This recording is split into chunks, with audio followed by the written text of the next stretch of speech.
சாதாரணமாக செல்வமணியாக இருந்த என்ன, திரைப்படக் கல்லூரியில் மாணவனாக இருந்த என்ன, இன்றைக்கி உலகம் முழுக்க ஆர்கே செல்வமணிங்கிற பேரில் அறிய வைத்த ஒரு மாபெரும் மனிதர் விஜயகாந்த் சார். மனிதன் சமூகத்துக்கு பயன்படலைன்னா அவர் மனிதனே இல்லை. அதுபோல் அமைப்பு அந்த சமுதாயத்துக்கு பயன்படலைன்னா அது எந்த விதமான பயன் இருந்தும் புரியும். விஜயகாந்த் சார் வந்த பிறகு தான் இந்தியாவே திரும்பி பார்க்குற நெய்வேலியை போராட்டத்தை, தமிழ் மக்களுக்கான போராட்டத்தை, நெய்வேலி போராட்டத்தை நடிகர் சங்கம் தலைமை எடுத்து நடத்தும் போது இந்தியாவே திரும்பி பார்த்தது. இப்போ தான் நடிகர் சங்கம்னா என்னன்னு இந்தியாவுக்கு தெரிஞ்சது. நடிகர் சங்கம் இன்னைக்கு இந்த இவ்வளவு மரியாதையாக தலை நிமிர்ந்து நிற்குதுன்னா, அது புகழ் உச்சத்தை தொட்டதுன்னா அது விஜயகாந்த் சாரால தான், ஒரு கேப்டனால தான்.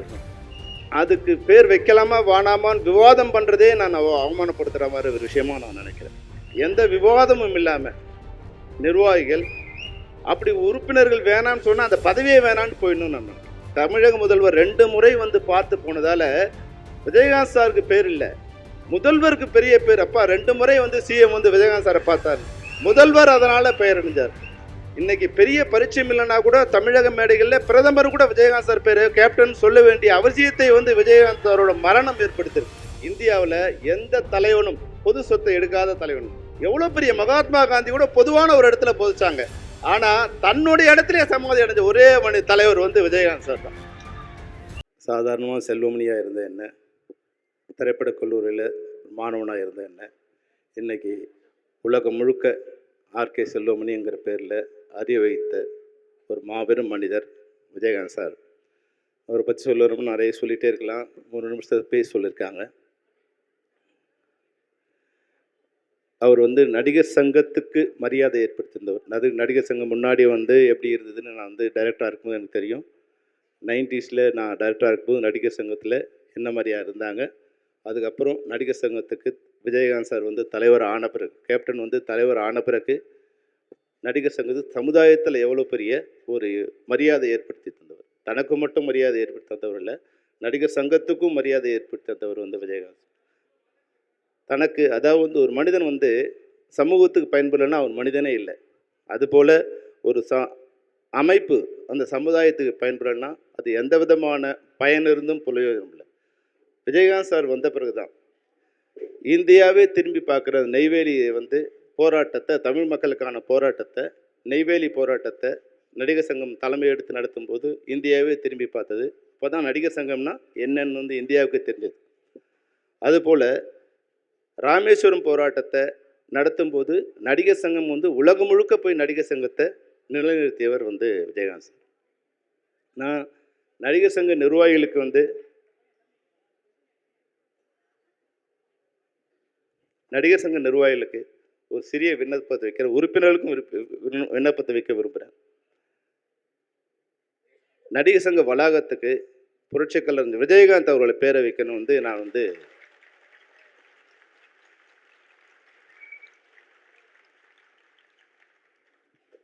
ஏன்னா நடிகர் சங்கம் இன்னைக்கு இந்த இவ்வளவு மரியாதையாக தலை நிமிர்ந்து நிற்குதுன்னா, அது புகழ் உச்சத்தை தொட்டதுன்னா அது விஜயகாந்த் சாரால தான், ஒரு கேப்டனால தான். அதுக்கு பேர் வைக்கலாமா வானாமான்னு விவாதம் பண்ணுறதே நான் அவமானப்படுத்துகிற மாதிரி ஒரு விஷயமா நான் நினைக்கிறேன். எந்த விவாதமும் இல்லாமல் நிர்வாகிகள் அப்படி உறுப்பினர்கள் வேணான்னு சொன்னால் அந்த பதவியே வேணான்னு போயிடணும்னு நான் நினைக்கிறேன். நடிகர் சங்கத்துக்கு நாங்கள் விஜயகாந்த் சார் பேரை தான் வைப்போம் அப்படின்னு தான் சொல்லணுமே தவிர, நாங்கள் உறுப்பினர்களை கேட்டு வைப்போம். நான் அதிகமாக பேசுகிறதா இருந்தால் நாசரோ விஷாலோ என்னை மன்னிக்கணும். நான் என்னோட உணர்வை சொல்கிறேன்.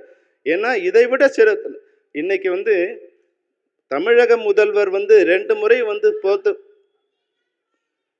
தமிழக முதல்வர் 2 முறை பார்த்து போனதால் விஜயகாந்த் சாருக்கு பேர் இல்லை, முதல்வருக்கு பெரிய பேர். அப்பா 2 முறை சிஎம் விஜயகாந்த் சாரை பார்த்தார், முதல்வர் அதனால் பெயர் அணிஞ்சார். இன்னைக்கு பெரிய பரிச்சயம் இல்லைன்னா கூட தமிழக மேடைகளில் பிரதமர் கூட விஜயகாந்த் சார் பேர் கேப்டன் சொல்ல வேண்டிய அவசியத்தை விஜயகாந்த் சாரோட மரணம் ஏற்படுத்திருக்கு. அதுபோல் விஜயகாந்த் சார் பேர் வைக்கிறதால, கேப்டனோட பேரை வைக்கிறதால நடிகர் சங்க வளாகம் தான் புகழ் பெறுமே தவிர விஜயகாந்த் சாருக்கு எந்த பேரும் அதனால் வந்துட போகிறதில்லை.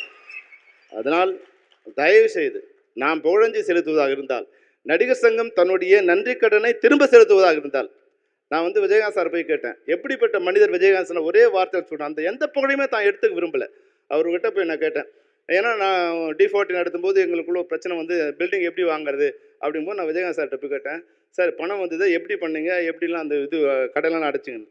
அப்போ அதெல்லாம் எனக்கு தெரியாதுப்பா. அதெல்லாம் பணம்லாம் கொண்டு வந்து கொடுத்தா சரத்குமார்கிட்ட கொடுத்தா நீ போய் சரத்குமாரை கேளுப்பா. அதான் அவர் தான் கொஞ்சம் பேசி அதெல்லாம் செட் பண்ணார். எனக்கு விஷயம்லாம் தெரியாதுன்னார். அதாவது அந்த புகழை கூட தான் எடுத்துக்கணும்னு நினைக்க தெரியாத ஒரு உண்மையான மனுஷன்.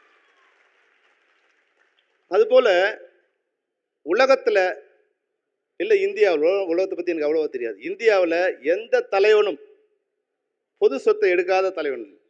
எவ்வளோ பெரிய மகாத்மா காந்தி கூட பொதுவான ஒரு இடத்துல பொதிச்சாங்க. ஆனால் தன்னுடைய இடத்துல சமாதி அடைஞ்ச ஒரே தலைவர் வந்து விஜயகாந்த் சார் தான். அதுக்காக கூட அவர் வந்து ஒரு இடத்துல போய் பொது இடத்துல அவர் வந்து அடக்கமாகல. தான் விலை கொடுத்து வாங்கிய இடத்துலயே தன் சமாதி அடைஞ்சு எவ்வளோ பெரிய மனுஷன் பாருங்க. ஒரு பைசா கூட வந்து இருந்த வரைக்கும் தன்னுடைய சொத்தை கொடுத்தாரு, படத்தை கொடுத்தாரு. இறந்த பிறகு கூட வந்து பொதுவான சொத்து, மக்கள் சொத்து எதுவும் எனக்கு வேண்டான்னு தன்னுடைய வந்து அவர் போய் படுத்துட்டு இருக்காரு. இதை விடந்த ஒரு புகழ் வந்து யாரும் அவர் கொடுக்க போறதில்லை. அதனால வந்து நடிகர் சங்க நிர்வாகிகளுக்கு மீண்டும் என்னுடைய தாழ்மையான விண்ணப்பம், அந்த கட்டடத்துக்கு அவரோட பேரை வைக்கணும். இந்த மேடையில் அறிவிச்சா சால சிறந்ததாக இருக்கும். இல்லை நீங்கள் பொதுக்குழு அறிவிச்சிருந்தாலும் அது உங்கள் விருப்பம், நீங்கள் அறிவிக்க வேண்டும் என்பதுதான். அதுபோல் எனக்கு வந்து ஒரு பெரிய வருத்தம் என்னன்னா, நான் வந்து விஜயகாந்த் சாருக்காக ஒரு புத்தகம் எழுதிட்டு இருக்கேன். ஒரு அது சின்ன முடிஞ்சிடும். அவரோட பிறந்த நாளுக்கு அதை அந்த புத்தகத்தை ரிலீஸ் பண்ணணும்னு நினச்சி அதுக்காக நிறைய எல்லாருமே அது ஒரு டாக்குமெண்டேஷனுங்கிறதால அதை என்னால் முடிக்க முடியல. எழுதிட்டே இருந்தேன். அதுக்காக போய் வந்து அவங்க மனைவி கூட நான் பிரேமலதா அக்கா கூட போய் பார்த்து சந்தித்தேன். அவங்ககிட்ட பேசுவேன். சார் இது அம்மா இது மாதிரி நான் ஒரு புத்தகம் எழுதுகிறேன், நீங்கள் உதவி பண்ணணும். அவங்க கொஞ்சம் வருத்தப்பட்டாங்க. சார் நிறைய பேர் வந்து தவறாக வந்து அவரை பற்றி சொல்லிகிட்டே இருக்காங்க, தவறான கருத்துக்களை பதிவு பண்ணுறாங்க.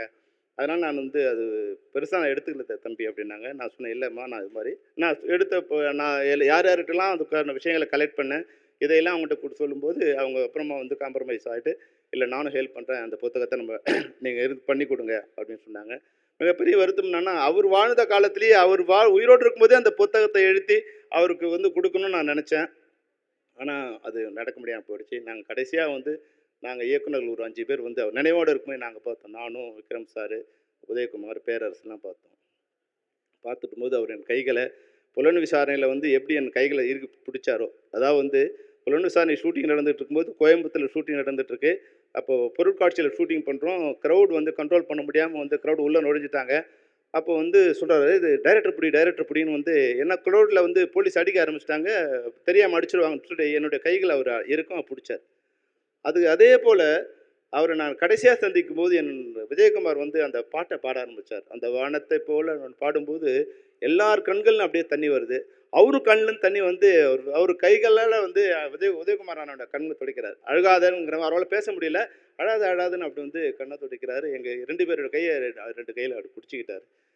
அது என் மனைவிக்கு இன்னும் என் கண் முன்னாடி இருக்குது. இன்னொரு பெரிய விஷயம் என்னன்னா, 1988 டிசம்பர் 28 புலன் விசாரணை நாங்கள் பூஜை போட்டு தொடங்குற நாள். அதே டிசம்பர் 28 2023 அவர் மறைகிறார். ஏதோ ஒரு வாழ்க்கையில் விஜயகாந்த் சாருக்கு எனக்கு ஒரு பிணைப்பு இருக்கிறதாவே நினைக்கிறேன். நீங்கள் விஜயகாந்த் சார் பேர் எப்போ சொன்னாலும் கேப்டன் பிரபார், கேப்டன் விஜயகாந்த் சொல்லும்போது அதில் வந்து ஒரு 10% எனக்கு பேர் இருக்கா மாதிரி நான் நினச்சிருக்கேன். கேப்டனுங்கிற பேர், ஆர்கே செல்வமணிங்கிற பேர் அவர் எனக்கு கொடுத்தா மாதிரி, கேப்டன் எல்லாரும் சொல்லும்போது அதில் ஒரு கொஞ்சம் சதவீதம் எனக்கு இருக்குது. அவர் வாழ்க்கையில் ஏதோ ஒரு பங்கு எனக்கு இருக்கா மாதிரியே ஒன்று இருக்கு. அந்த மரணங்கிறது வந்து என்னை மிக மிக பாதிச்சது. என்னை மட்டும் இல்லை, இன்னைக்கு தமிழகத்தையே பாதிச்சிருக்கு. இவ்வளோ பெரிய மனுஷனுக்கு இவ்வளோ பெரிய கூட்டமாக, அவருக்கு எம்எல்ஏ இல்லை, மினிஸ்டர் இல்லை, எதிர்கட்சி தலைவர் இல்லை, வெற்றி பெற்ற ஒரு செல்வாக்கான கட்சி வந்து இதில் கூட இல்லை, வந்து சரிவான நிலையில் இருக்குது. இது மாதிரியான பல நிலையில் அவர் மரணம் தமிழ்நாட்டில் இருக்கிற மொத்த மக்களையும் வந்து திரும்பி வந்துடுச்சு. இது வரைக்கும் நான் பார்த்ததில்ல. எந்த மரணத்துக்கும் யாரும் வரலன்னா கூட வந்து யாரும் பெருசாக எடுத்துக்கல. ஆனால் இந்த மரணத்துக்கு யாராவது வரலன்னா மக்கள் அவங்கள குற்றம் சாட்டுற அளவுக்கு மக்களோட மனநிலை வந்துடுச்சு.